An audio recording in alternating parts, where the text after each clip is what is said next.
Me and Jake running down the street with a handful of comic books, kicking ass and banging chicks and drinking booze No, not and me. smoking Not weed. me. I'm married. Yeah, well, I'm married.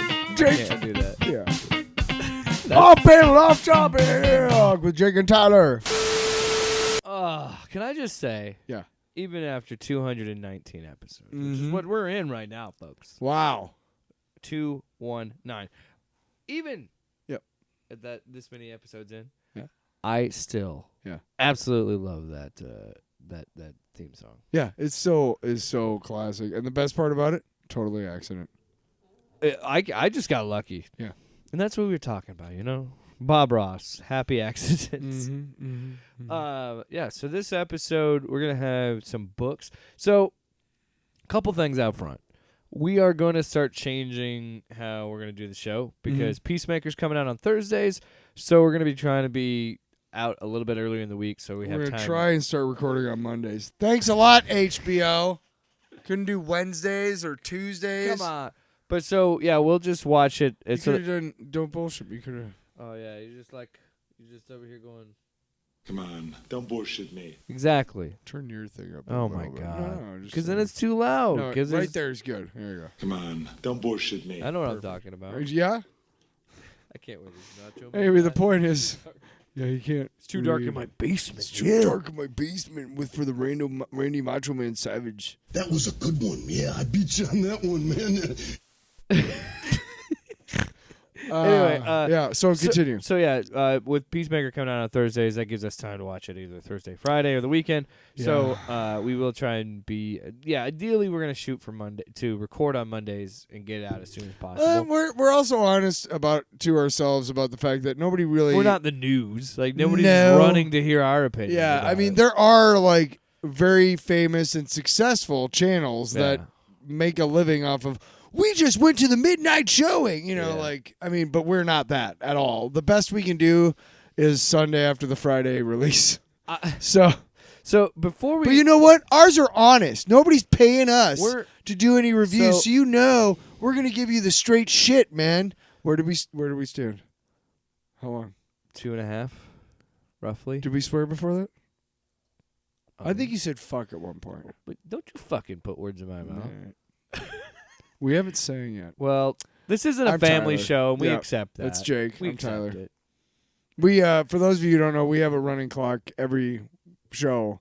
With singing or swearing. Yes, and so far we've sworn at 2.5 Have we sang?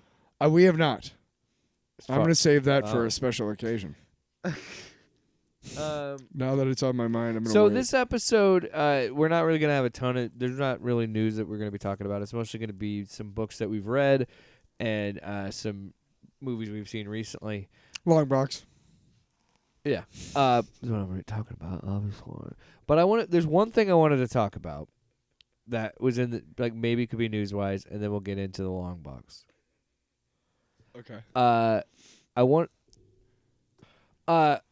So the one bit of news I want to talk about is recently Fallout Season 2. They released their trailer. Mm-hmm. I never do the reaction content stuff just because I don't think that's something I want to do, and I don't be that's not my game, and I don't. There's like you said earlier, like people aren't coming to us for news. So they're not going to come for me for my reactions to shit. And let's be quite honest, some of that shit is fake. I don't give a shit what other people react to. Like, you do that when the you see fact something? that I love Led Zeppelin, so I want to see these young idiots react to their first time. First of all, it's not their first time hearing Led Zeppelin. Shut up. No way. No way. And second of all, who fucking cares? But that's thank you for making stupid people famous. Good. But it was one of those times when I would never record reaction content, but my wife's response to me watching the trailer. So we were doing it was after. That's the kind of reaction. It was after dinner, and we were putting dishes away and stuff, cleaning up around the house. And I was like, I just checked my phone. I'm like, oh, it's finally dropped. I just saw it on YouTube. I'm like, oh shit. So I pull it up on my phone, and I'm watching it in the kitchen while I'm doing dishes. And I wish I could just see her reaction to me because there's so much Easter eggs to again, well, first of all, and I'm not gonna get into it here because I've talked about it on the show let's before. not. But just as someone who is a fan of Fallout and loved New Vegas, to see them like, okay, well, this whole season is taking place in New Vegas. On one hand, I'm kind of like, I know they're gonna try and maybe canonize the ending to the game and say like, no, this is what actually happened in the canon, which I hate because part of the fun of an RPG and part of the fun of a video game is it's unlike other mediums where you can have your own ending. You can choose your own adventure. It's like choose your own adventure Those books. has been around forever. You know what I mean? I love those books, dude. So Every time we had a book sale at work. And I or understand at school, work. And I understand that you want to like reach an audience that maybe never played a Fallout game, but like I have friends that have never played those games and watched that show and liked that show and were interested in it and like we're really interested in the world because it's cool shit, you know. And so I understand you want to appeal to that audience, but then there's part of me is like, but then there's also like whatever. I was just freaking out because of all the Easter eggs, like, and I wish I could, because she just kept looking at me like I'm happy that you're excited, but I have no fucking clue what you're talking about. Like, you know what I mean? And it was like, oh, they're doing this? Oh, this? What? And she just like, and I'm like this, holding my phone, like looking at it like, oh my God. So, yeah, no, season 2 of Fallout. And the fact that it is this high quality. And so last season was April of 24. This season's going to be December. December 17th is when the first episode comes out, or at least the first batch. I think they're probably going to do like 2 or 3. But to that be that high quality and that quick of a turnaround is impressive in and of itself because so many shows take forever to get made now. So speaking of Peacemaker season 2 after 3 years. So yeah, I'm really excited to see what they do with season 2. And yeah, exciting time. But now we're going to switch gears and we're going to whip it out. Hold on. Whip it out and show it to you.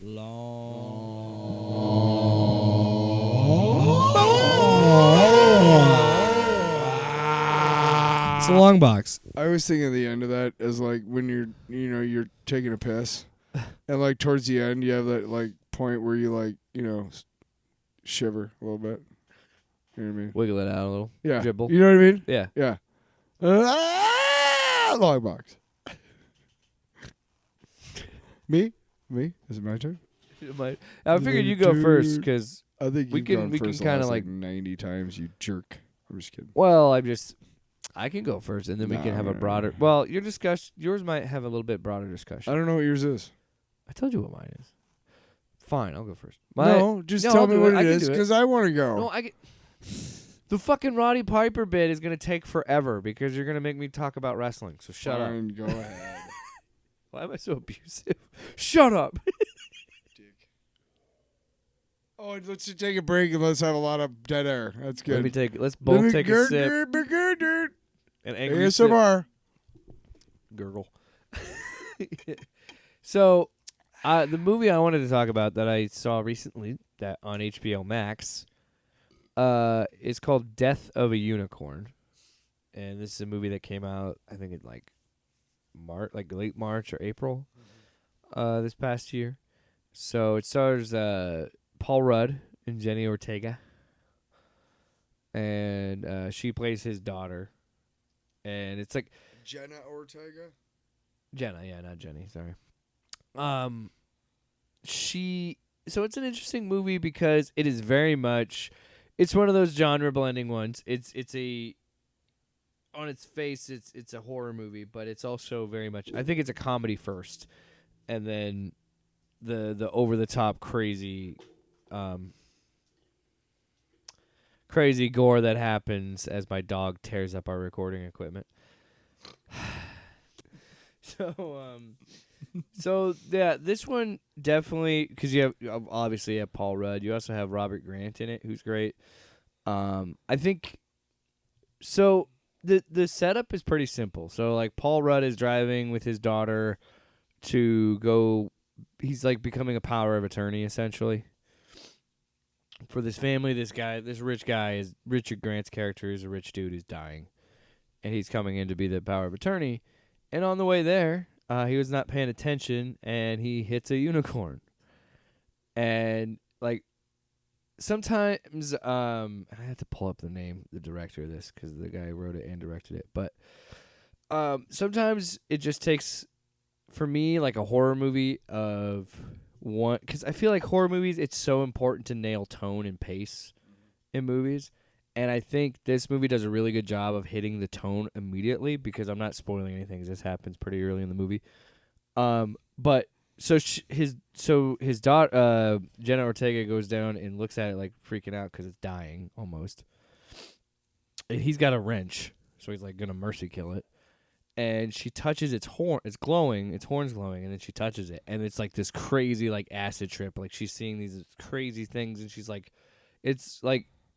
She's like freaking. She's like, "Whoa, what is this?" Like, "Whoa!" Like excited about it, and then it just cuts because it's Paul Rudd. He's like, you can hear him in the background going, "Let go, let go," and then he just bashes this fucking thing's head in, and it just title card, "Death of a Unicorn" is what you see, and it's just like, that was like, okay, I'm into this movie, and then it proceeds to have some really crazy gore, like.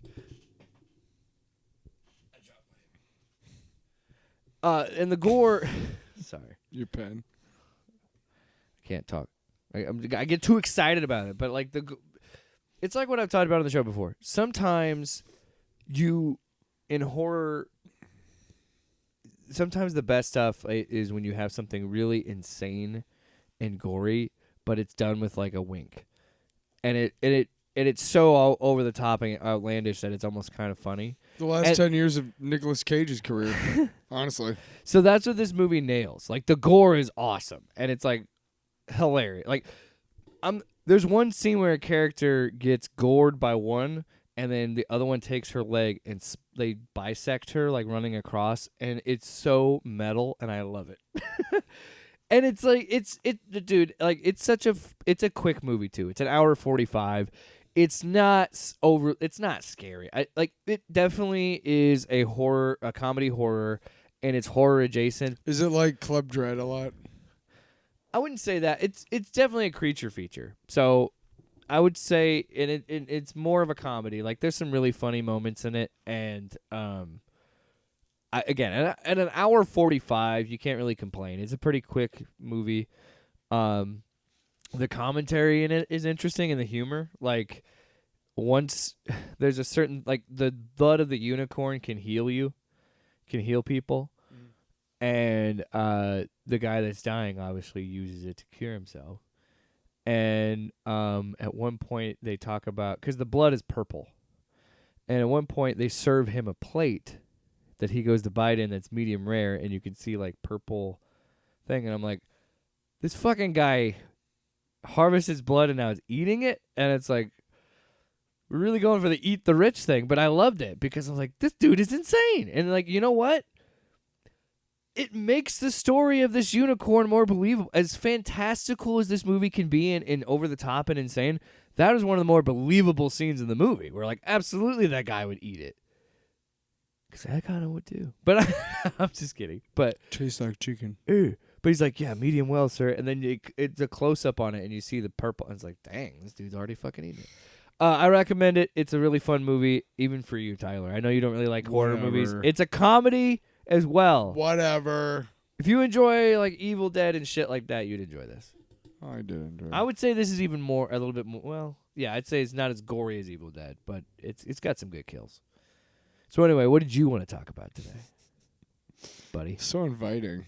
What did you want to talk about, what do you want, asshole? Fucking, I don't give a shit. Say what you want to say. Get it over with.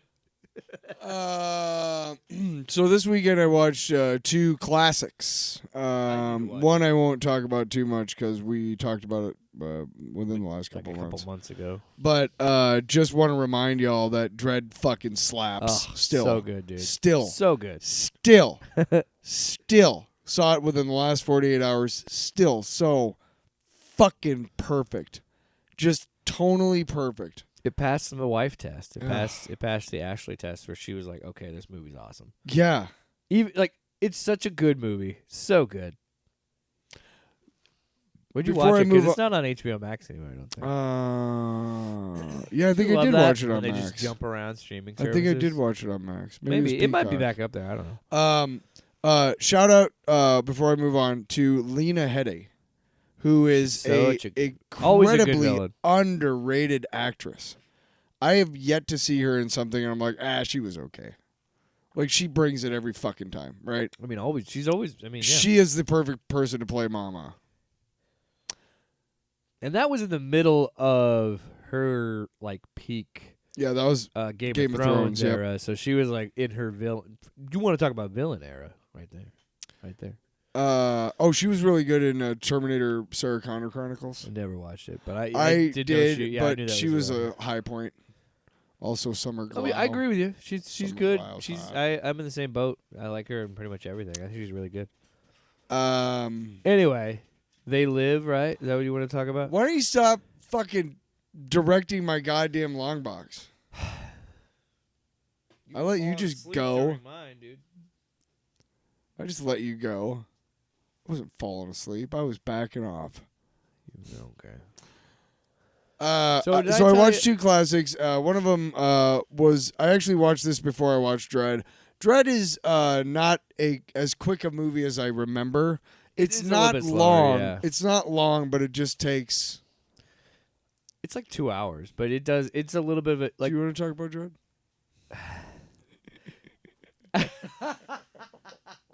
You're like, no, I'm gonna talk about They Live. So I want to talk about Roddy Piper, but then you're like, wait a minute, can we talk about? Here's Dredd? the thing about. I will talk about Dredd. I don't Here's give the a shit. thing about They Live is that it is fucking quick. It's like an hour and 27 minutes. Can we talk about the?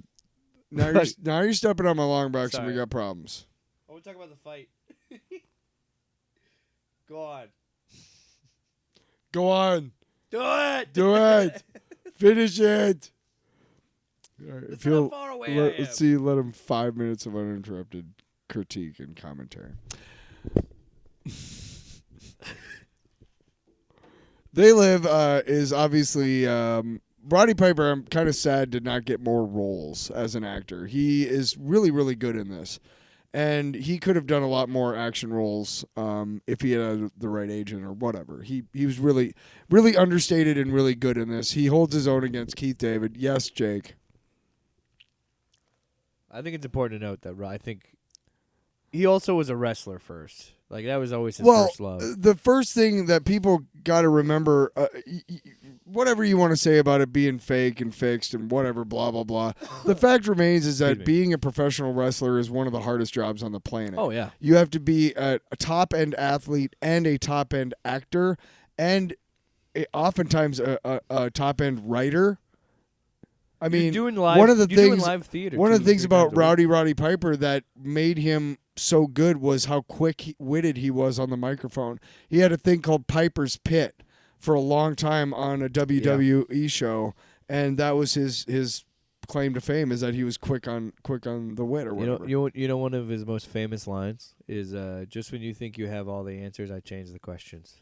Ugh, my man was spitting. But yeah, no, he is one of the most influential wrestlers of all.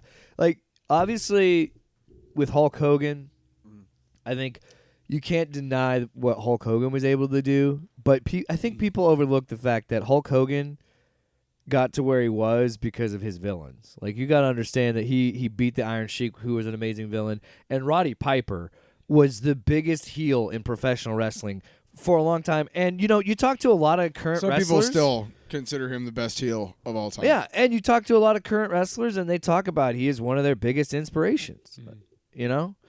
And, yeah, I agree with you. Like, I loved him in everything, anytime he's been in anything. And Except this movie, for the RoboCop TV show, that was but a anyway, travesty. Sorry, Roddy. I haven't watched it in a long time. Did it still hold up? They Live? Oh, yeah. No, I was just going to say, if you let me talk.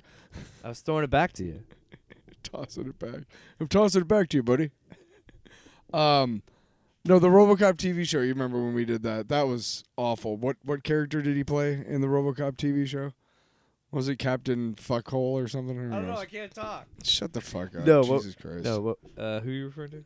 Roddy Piper. He played the villain in that stupid RoboCop episode that we did in that stupid Cartoon headgear. Law, dude. Cartoon Law. Anyway, Commander Cash. Sure. Pretty sure it was Commander if you Cash. remember it. Go back to that episode. Previous episode. Yeah, we'll have to check it out. But Yeah, so the thing about They Live is it's a quick it hits really quick. Like it starts off and it's him and he's obviously homeless. He's trying to find a job. Everything's kind of fucked up. He finds a place to live. Everything is wrong. And then he finds this TV show and like these people on the air and this weird stuff going on at the church and he finds a guy who's friendly, and he takes him to the place where he lives. And then all of a sudden the cops show up, and he's got sunglasses. It fucking bam, bam, bam, bam, bam. There's not a lot of downtime in this movie, and the funny thing is, I'm saying that, and as I'm saying that, you don't feel like you're on a roller coaster ride. You don't feel like, oh shit, this is going 180 miles an hour and I can't stop. No, you actually feel like you're on a nice 35 mile an hour in-town drive for an hour and a half, but that's how good the movie is. There's no... Yeah. There is a lot of downtime, but because of the way it's spaced and because of the way it's acted and shot and everything else, you never feel like, oh, this is just sitting here doing nothing. Like, anyway, point is, if you've seen the movie, the best part about it is the fight. The fight goes on way longer than I remember. It's amazing. It is so long. They are brawling. The part where he's got him on the ground and he just knees him in the nuts, like 3 or 4 consecutive times. Like just rams his knee, just because they are dirty motherfuckers, dude, and they are doing whatever they can. And finally, and I'm sitting there watching the fight scene, and I'm like, I'm trying to remember how he finally gets the sunglasses on him, and he literally has to beat the shit out of him, put him on him forcefully, and drag him to the mouth of the alley and say, look. That's how strong the influence. That's how he has to fucking get that's how badly he doesn't want to wear these stupid sunglasses. Yeah. And then he's like, oh, shit. Yeah, the worst part about the movie is that fucking Holly Thompson fucking murders Frank, which is bullshit, like right before the end. Such bullshit. Fucking traitor. Wasn't there another movie he's in, something like Frogtown or something like that? Roddy Piper was in? I have no idea. I'm sure he was very in obscure stuff. movie. He was he actually had a bit role in his later years on Always Sunny in Philadelphia. Dude, he's so funny in those episodes. Never saw it, but I need to because I was looking at, and we're not going to get into it here because I want to get onto these. But one of the things that was fun about that was I started looking up Roddy Piper's Wikipedia page, and I found out all of these fun things, these insider professional wrestler terms like kayfabe and jobber. And strap match, dog collar match, like those types of things. Dude, I could do a whole thing about like. And you should sometime. All the terms. Well, it's to me. So it's the thing that what makes me laugh about professional wrestling is look, I saw it as a young. I feel like most people that are fans of it see it at a young age and see it at a certain age. I think I saw it at the golden age when it was first starting, like 84, 85. Yeah, like the Hulk Hogan and Rock and Wrestling connection and all that. Oh, yeah. That, to me... And, yeah, Piper, obviously. Still quite a golden age. Yeah, so I grew up in the Attitude Era, which was like the peak of popularity for... Because like Hogan and Piper and all that, like they... And Andre the Giant, like they were able to like make it a household name, but like... The Rock and Stone Cold and all that, they were able to just take it to a whole new level. So I saw it at that age. So I still watch it here and there when I'm older. I still follow it occasionally. I still listen to a couple wrestling podcasts. But when you think about the wrestling terms, you got to laugh a little bit at like when they are like these grown men are arguing and they call another guy a jobber. Which in wrestling terms means like you're meant to lose all the time. Yeah. You suck. You're not you're a solid worker, but you're always meant to job out. Jobbing means losing. If you get a match, that means you're winning. If you get a job, that means you're losing. That's one of the things I read about. So yeah, if you watch that WWE Unreal thing, they do a lot of like examining terms. Like my favorite one is getting over. When you get booked, if it's a match, you're winning. If it's a job, you're losing. You're jobbers. Yeah. Which I thought was interesting. You ever seen the one look at I had to look at the lights? That's another way of saying I got pinned and I had to lose. Like I laid down, looked at the lights. That's how I ended it. And it's just like So again, it adds to this whole thing of like you realize you're a bunch of men doing live theater in your underwear. Oh yeah, like majority. Yeah, of but the they're time. making fucking. It's awesome. I love it. And When we saw the fucking minor league professional wrestling, that was the shit, dude. dude, indie. Show him the German. Well, dude, when I was that indie show that I went to for my cousin was there. It was so much fun. And no, I will always enjoy pro wrestling for what it is, and it's live theater. Mm-hmm. But like, yeah, there's so many silly terms like kayfabe and oh well, he's a good guy, so he's a baby face, and he's a bad guy, so he's a heel. But it's kind of amazing that term, heel turn, is kind of like transcended professional wrestling, Right. Well, and is used in like. When there's like a plot twist in a movie, like, oh, dude, I didn't expect that dude doing a heel turn. yeah. You Well, know? the thing that really interested me about it was how many like minor league and just little tiny like I mean, you'd have like an area in California with like 5 or 6 different like wrestling the leagues. territories were so fascinating. Right. And Yeah. like and like how many like, you know, he did The like South he worked for this guy, Yeah. but then he did a territory match so he had to leave LA. Yeah. Because he needed to go work at this. He was going to go work at this other. It's it's what it was. It was called a territory match because if you lost, you had to leave that territory. Those traditions in pro wrestling still exist, where it's literally like they still to this day will have loser leaves town match, aka this guy's leaving the company, so we have to write off the character. Sure. You know what I mean?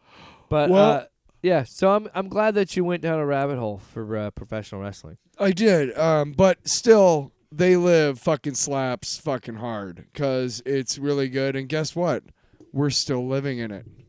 Speaking of pro wrestling, soon we're gonna do a power bomb because that book is awesome. Yes, I just flipped through it and it looks fucking dope It's as great. fuck. It's great. Daniel Warren Johnson. Still waiting on Jake to read the Ecteron so we can review that. Still waiting but for in you the to meantime, stop it. Shut the hell up, Tyler. Anyway, But hold on. do you have I your had thing? a specific order. I wanted to do these books. Do you have a thing? A rundown? No, Piece of the sounder. Why do you demand so much from me? Do you want to do Space Ghost first? I'll do that last. Oh, okay. Space Ghost. But yes, absolute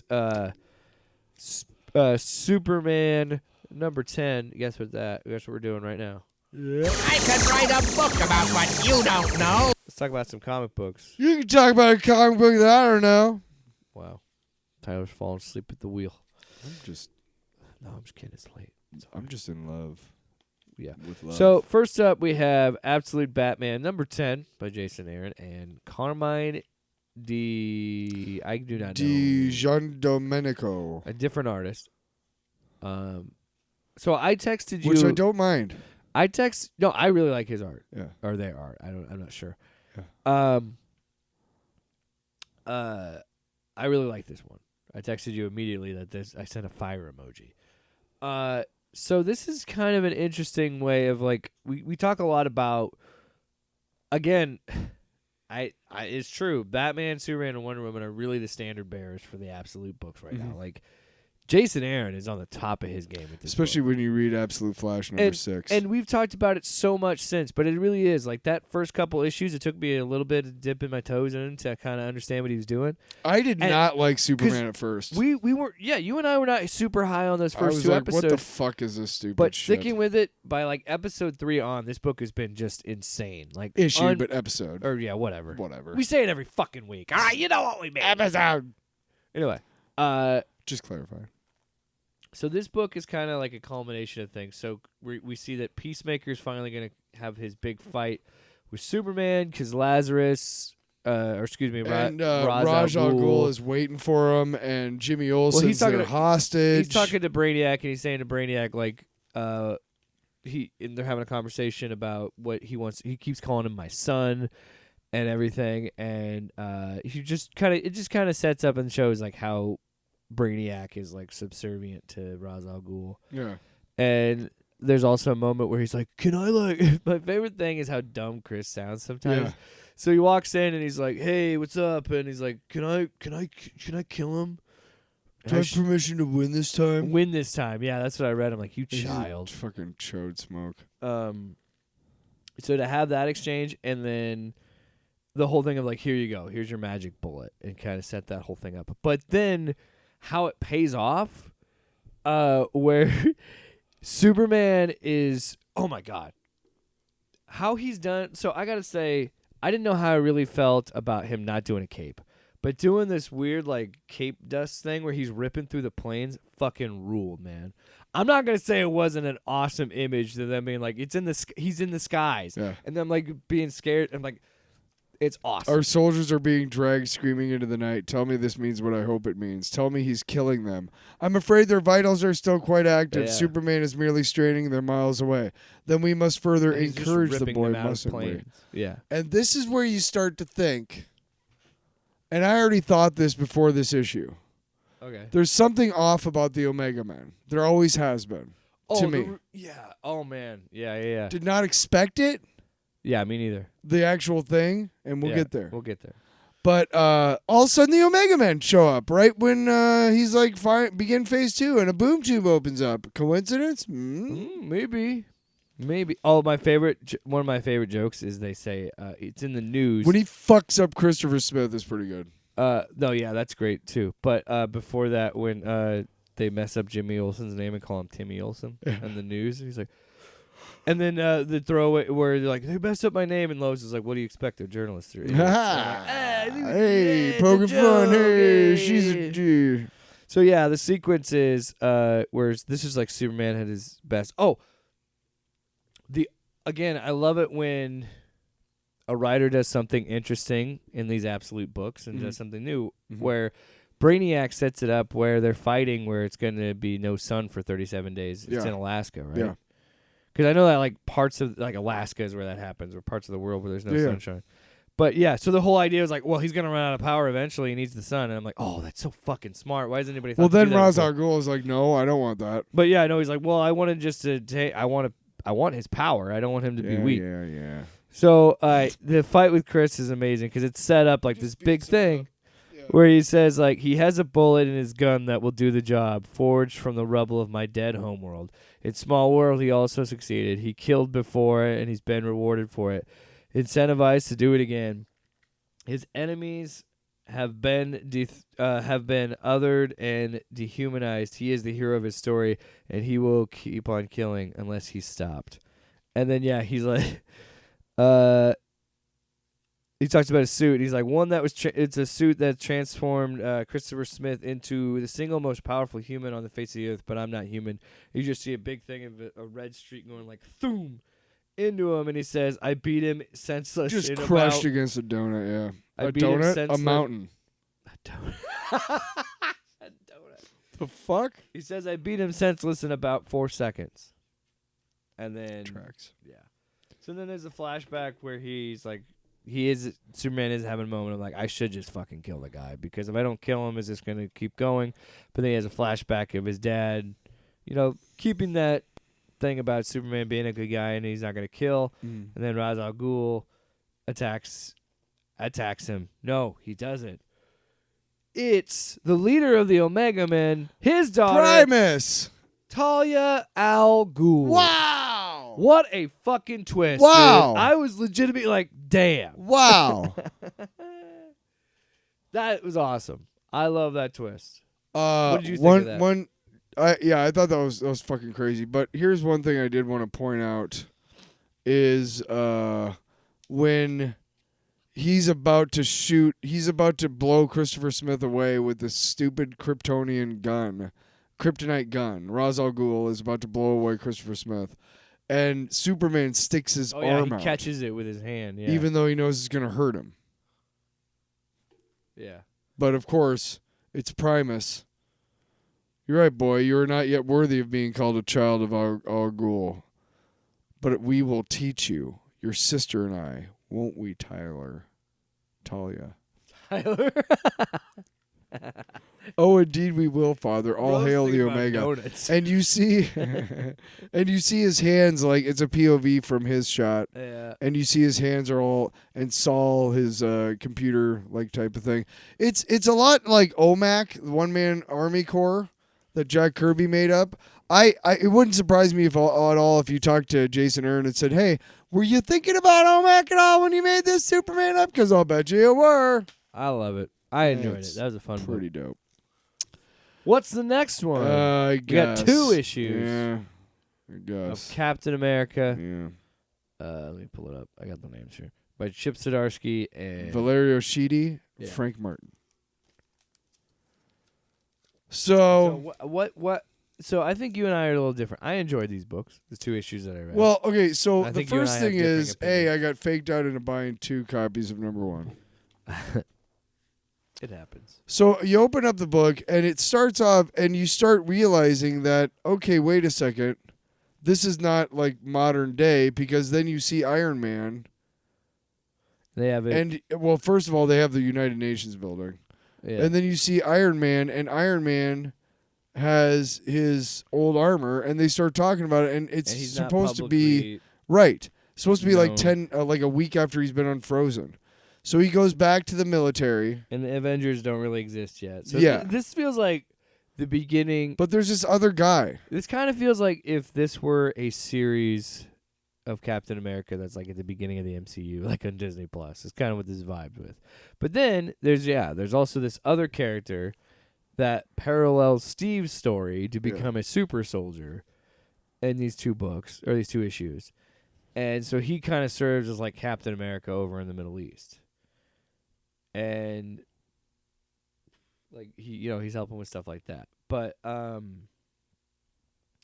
he is more, it's interesting because he has his own Howling Commandos and his own team, and then Cap helps him because for whatever reason they're going after Doom. So this is the confusing, and I get what you're saying, because this is a confusing thing where this book's set.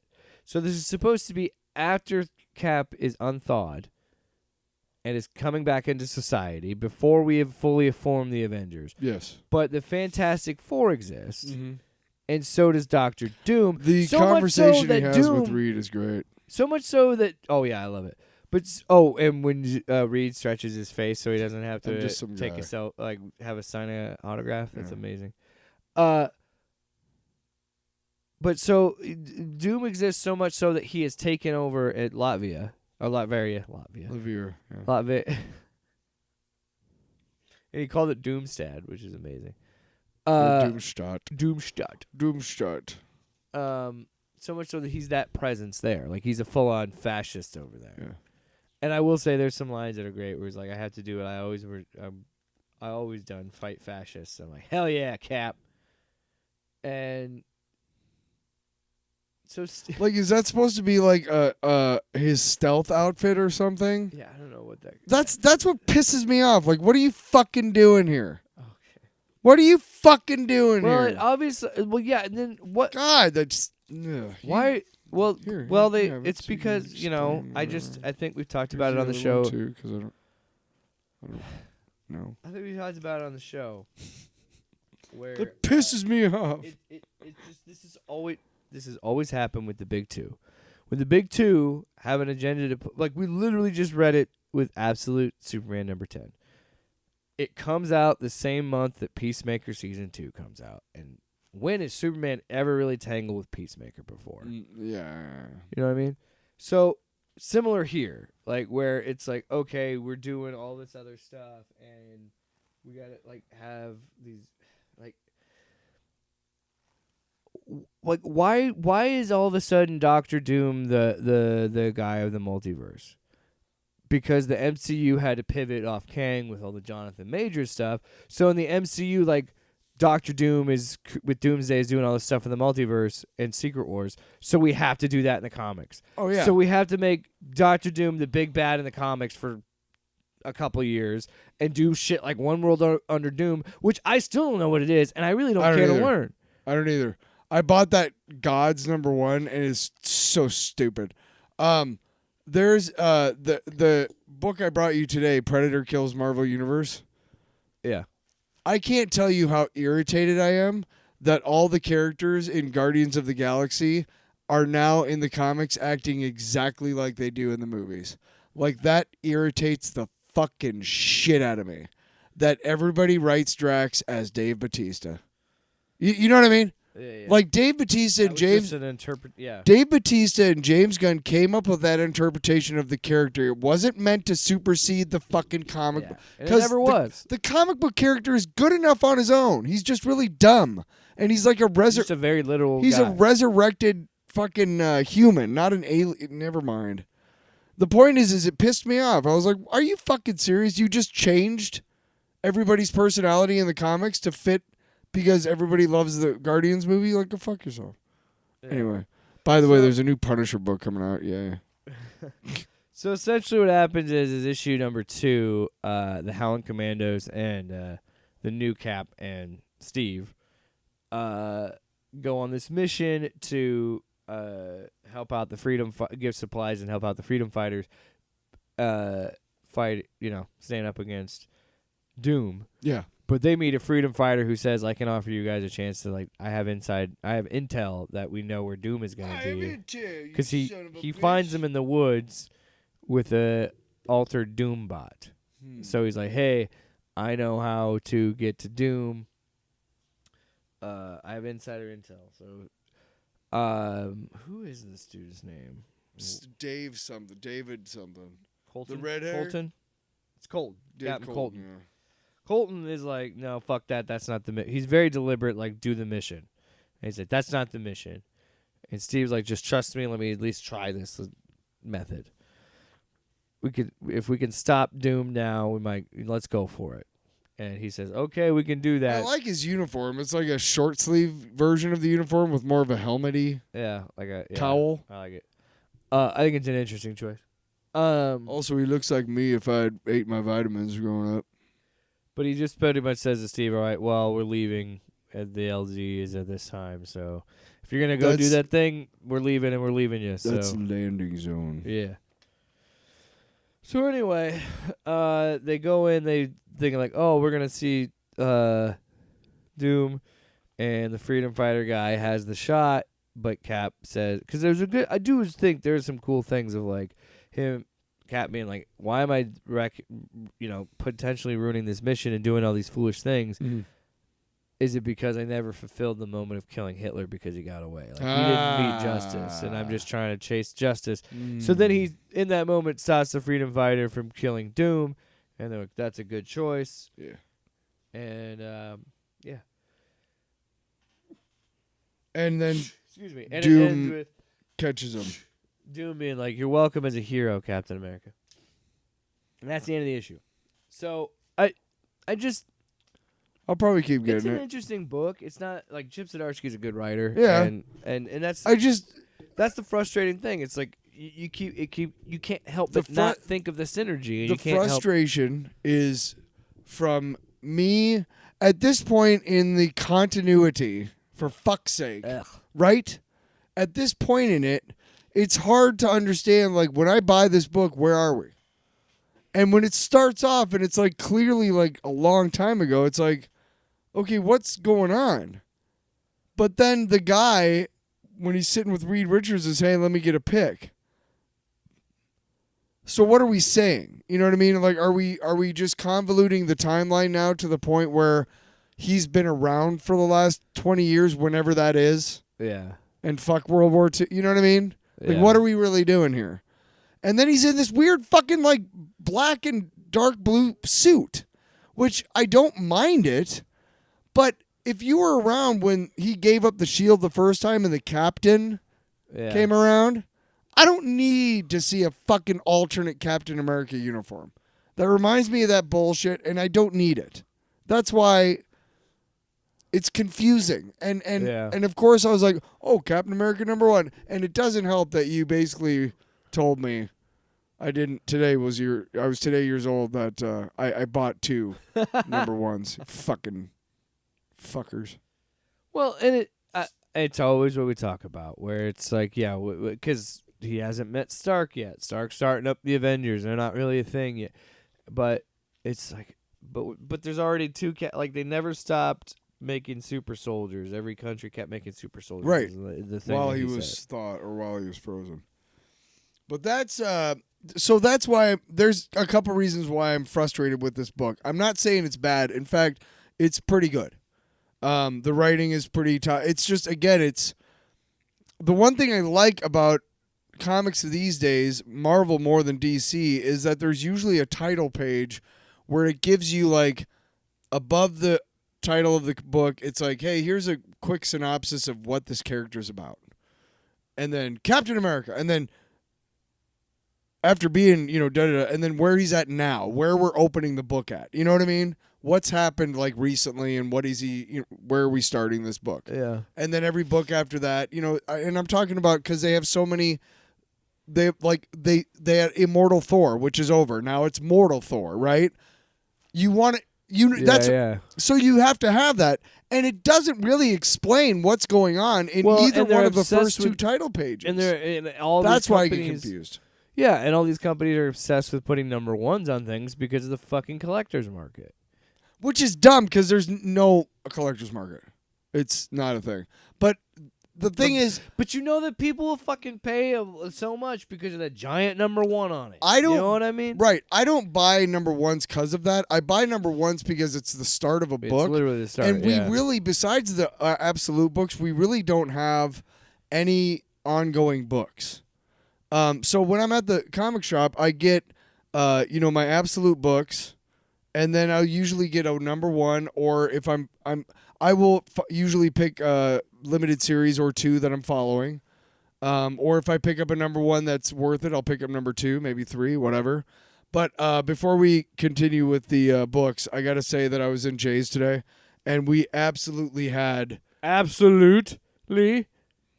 conversation about Return of the Jedi, and how Obi-Wan was a good show, and how a good show, but unnecessary, and how the prequels were better than the sequel trilogy, even though the original trilogy still slaps. Like, you ever seen Clerks?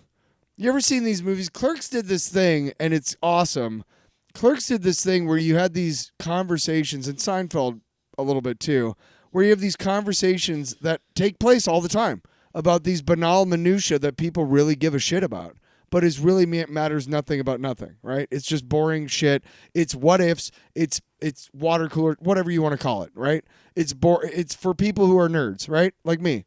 And you see these movies where you see it happen in movies all the time now, but back then it was funny to see that, and like, oh my god, because when people like Jake and I saw those movies, we're like, oh my god, I've actually had a conversation like that. And I loved, and in the middle of this conversation, I looked at the three people that I was having the conversation with, and we're just shouting over the tops of the comic books. Yeah, it was great. You know what I mean? We're having one of those. Yeah, very passionate. It was close to the let's stand up during the fucking cereal debate. You know what I mean? Yeah. It was close, but it wasn't passion. as right. All We were all basically agreeing with each other, but we were amped up. Yeah, we were very animated, yes. And I just sat there, and while we were doing it, I was just looking around, and I'm like, I fucking love my life. Like, I have time during the day to stop into the comic shop and shoot the shit with the guys behind the counter. Like, that's cool. Yeah. Because I love that shit.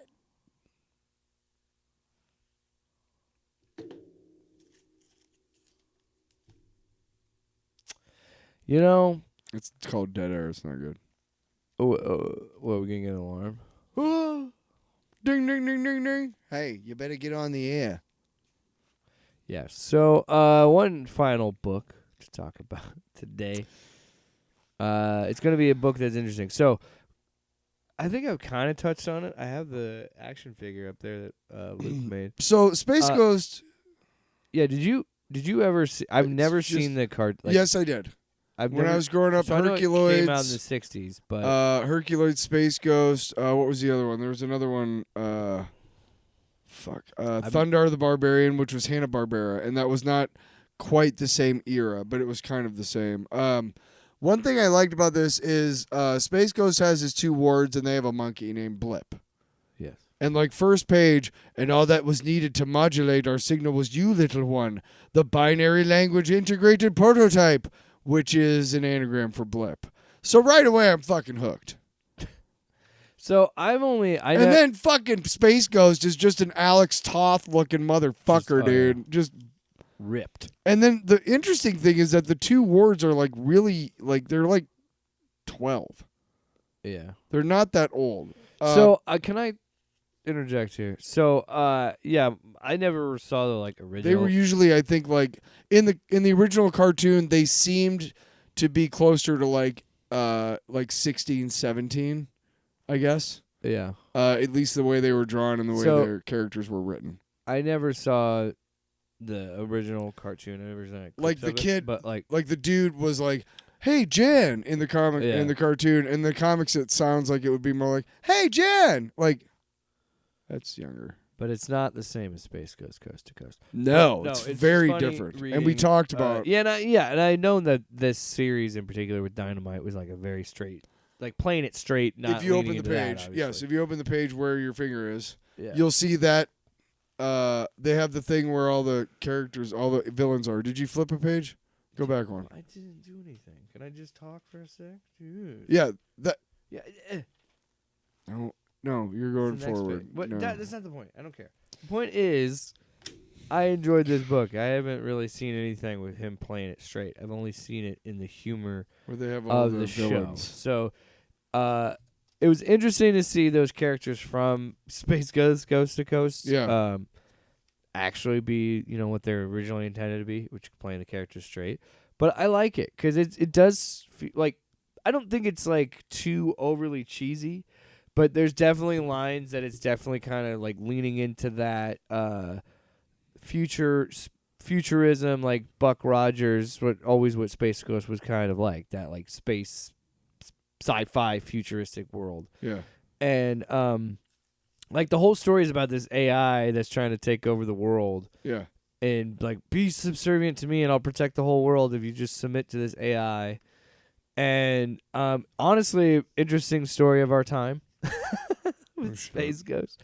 Yeah. But this is what I think is interesting about an annual. So this book is kind of approached like a TV show because so this annual is a good jumping off point for people like you and me who didn't really read the series, but like, okay, so it's an annual. These are usually self-contained stories. They're a little bit longer issues. And you can kind of jump in and be like, oh, maybe I will pick up the next couple issues or read the first trade or whatever.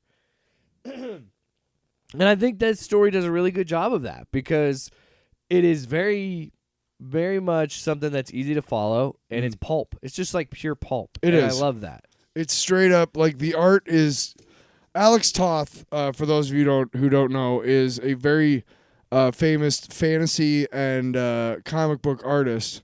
Who a lot of the original Hanna-Barbera like adventure cartoons, we're not talking about like the funny cartoons, but the adventure ones, like Space Ghost, like those types of shows, were the character designs were made by Alex Toth. So all you got to do is just look up Alex Toth Space Ghost, and you will see like the. Do you remember the meme or the GIF that you sent me?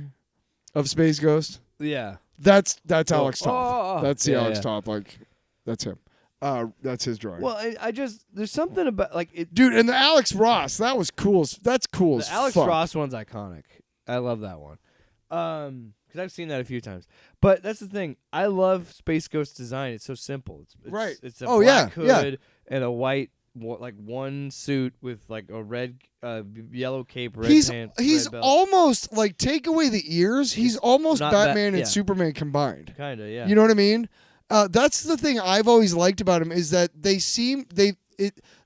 found a way to take two of the most iconic superheroes ever and combine them into one character. And he's got like the sullenness of Batman, but the powers of Superman. Outside of, you know what I mean? He looks like Steve Rogers too, which is right. But well, according to the comic book, according to this book, yeah. But and this is a costume that, no surprise, like it's a striking costume. Like it pops on the page. Oh yeah, it pops like a motherfucker. And it always looked good on the cartoons and stuff. And so for all we know, they made it those colors because it was cheaper to do in a cartoon at the time. I mean, those things, those happy accidents factors. That's what we started this. One of the conversations we had today is about how Jaws started. and I both turned 50 this year. And how Jaws might have been a very different, maybe not even as good of a movie if the mechanical shark that they bought had actually fucking worked. It could be, you know what I mean? It could have been a real shitty movie. Right. No, yeah, it's that's what I always love about art, where necessity makes like some like changes and makes it even better. One of the shots where like he's glowing white with like lightning coming off him, like that was so fucking cool. Like again, the art is really good. The art is great. I really again the story is fun, easy to follow, and it's not. I wouldn't say that it's like, consistently great throughout, but there are so many.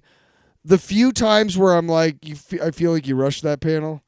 The few times that happens to me, don't overcome the fact that there are some seriously really good. There's some really good art, some really good panels, some really good action sequences in this book. But again, you've seen those books before where you're like, I feel like you rushed that panel just a little bit. But overall, it's top notch, so pretty good, pulpy, very 70s, very Neil Adams. Yeah. Yeah, and again, I love that it kind of leans into that early Space Ghost kind of style. Sometimes they talk like that, and I kind of love it. Yes, the writing is great too, because it's very fun book. It's very like you're reading a comic book version of the original cartoon. So this is what I want to talk about, because you get to the end of it, and then it's just like, okay, well, so Space Ghost rockets into his second year with an all new series. They call it season 2. So it's season 2, issue 1. The Green Lantern series, Grant Morrison did something kind of like that. Yeah, he did that. But yeah, so this is again a smart move by Dynamite to have this annual, and it good, you know. Well, it's already number 2 or 3. Well, so I'm just trying to figure out how long season 1 is, how many issues of that, because I would love to get a trade of that or read it. It's 12. Because it's the same 10. team, right? I mean, at least the same writer. I think so. David Pepos and Jonathan Lau. Those are, I don't know if we mentioned them earlier, but they were the team on this. No, really enjoyed the art, really enjoyed the story. It's fun. I would honestly not mind checking out season 1, and then if I enjoy that, maybe even checking out season 2. Maybe there's a trade. No, I've always had, you know, again, because of the Adult Swim show, but I've always had some sort of weird connection to Space Ghost. And I've always just found that, like I said, I really, dude, truthfully, I think it's because of how good that costume is that I've always just been interested in that character. So I never cared for Space Ghost Coast to Coast that much. It was funny. Yeah, I didn't watch it like every night. But what really tripped my trigger was Ghost Planet. And that's a show that a lot of people forget about. But Ghost Planet had no interviews whatsoever. It was Brack and Zoltar and Space Ghost and Moltar just all fucking with each other. And it was hilarious. And it was a half an hour. I don't know how far it ran. But the problem is every time you look it up, you try to find it, it always takes you to old episodes of Space Ghost Coast to Coast, which is not the same thing. The Brack Show, not the same thing. Yeah, I love the Brack Show. The Brack Show has its moments. Yeah. I prefer Harvey Birdman if we're going like drama type, you know, out of cartoons, because Gary Cole is underrated, dude. Harvey Birdman. Oh, so good. Right? Gary Cole's a really good voice actor. Gary Cole's great. Well, all around he's great, but he's underrated. Reese Bobby. Yeah. Yeah. Dude, he's great on V. I'm going to need you to come in if you ever watch V. Saturday. Yeah, you know what I mean? He's underrated, he's a right? Solid comedy character. I can forgive him for working on NCIS for the last 17 years. Hey, man, gotta get a paycheck. Yeah, right. But yeah, if you get a chance, if you ever get a chance to see Ghost Planet, again, good luck finding it. But if you can find it, to be really honest, out of all the shows that I used to watch that I've been able to find, that's the one I can't find that I really wish I could find. Because I don't think they made many of them. I think, for me, to kind of wrap up the discussion on Space Ghost, thank God. For me, that show is just something that will always stick with me because it was so much a piece of its own time. Like, guess he woke up. Yeah, very specific. It's like he knows when we're wrapping up the show. I heard wrap up. Everybody get out of here. My dog's taking over.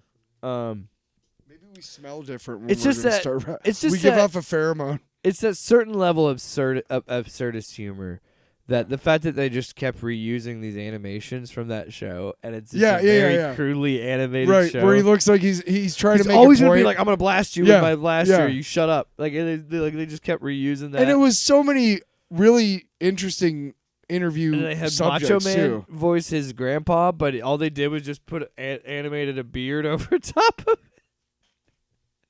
It was good shit. It was good shit. It was good shit. Yeah. But again, I'm actually pretty interested in that book too. So maybe I'll read yeah, some we more. can Space. check it out. I mean, look, we can start reading it. So keep in mind, next up we're gonna be doing episode 1 of Peacemaker.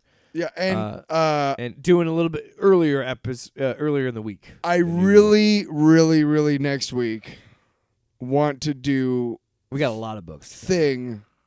versus the Marvel Universe. Yes. It's the issue that we talked about that is all splash pages. All right, I got it. It won't take you that long. we go. And by the way, one of the best comic books I've read in probably the last 10 years. You know what shit. We're gonna call episode 2220 next week. We're gonna call it off panel, off topic. Halfway to 420? Not really though. It would have been 210. You silly You goose. well, when you smoke weed, you don't know math. You don't know that. Anyway. That would have been a good way to end it. Damn it. That Anyway, would what have been a good way. Yeah. We'll do it again. Hang on. You do your point, and then we'll do the thing again. Okay. So finish up what you're saying. We should just call it off, OPOT or off panel, off topic versus the Marvel Universe, because we could do that Predator book, the Thing book, and yes. the Godzilla book. You are so smart. And you know what? When you smoke weed, you're not good at math. It's not the same. Aw.